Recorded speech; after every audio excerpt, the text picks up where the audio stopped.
Sports Talk 1080, the Team Orlando's Tuck and O'Neill. With Mike Tuck, I'm Jerry O'Neill.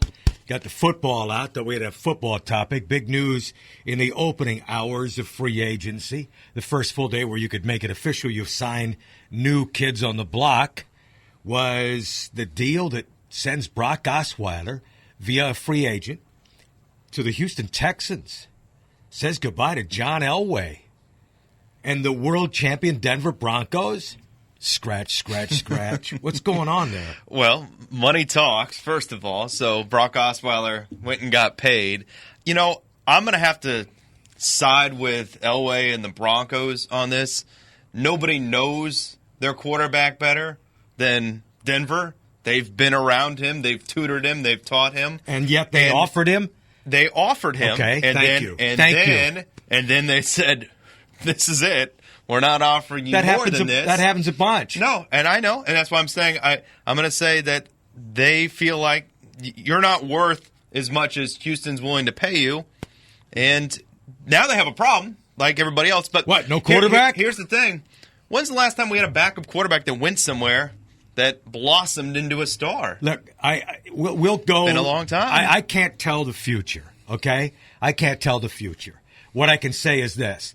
Brock Osweiler held the cards, right? His football he's going to go play with.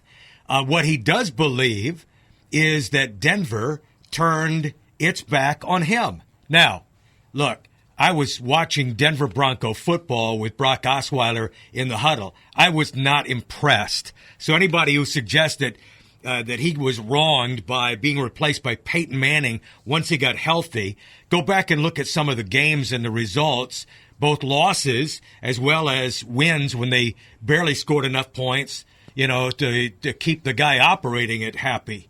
They weren't very productive offensively, so it's not as though he was removed from a lineup that he was being overly productive in. And John Elway and Denver's Broncos and their head football coach, Gary Kubiak, thought Peyton Manning gave them the best chance to win. You know what they did? They won a Super Bowl. But here's another thing. This is not my first radio station. This is not my first town of working in radio. And you know what the opportunity to do when you've moved someplace is? To reinvent yourself. We don't know exactly what Brock Osweiler's role or how he was received by the Denver Broncos. And maybe he felt like, God, I know this locker room. They still don't look at me as a leader. And I feel like I have leadership characteristics. I can take that to the Houston Texans, who, have been tweeting, wow, we're really excited about having a new quarterback in Brock Osweiler. So it could be reinventing yourself as well.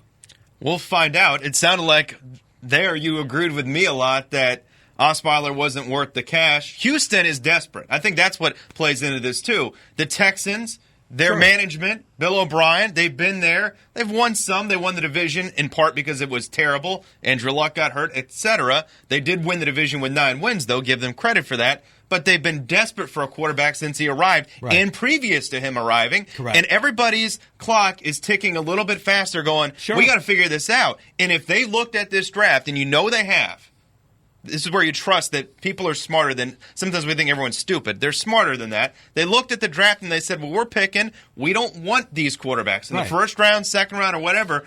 So, hey, this is the best we think we can do. We both think that it's probably not going to turn out the way they want it to, but they have to roll the dice on somebody, and this is what they're rolling the dice on. The jury is out on him, on his future, and they were willing to pony up.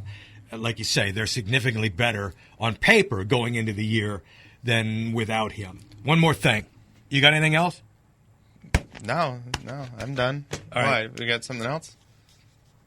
January, it's a baseball. March 22nd, Tuck and O'Neill are throwing out the first pitch of the Houston Astros and Atlanta Braves game, okay? So is Scott Frost, the first-year head football coach of the UCF Knights. Here's betting my fastball is better than his.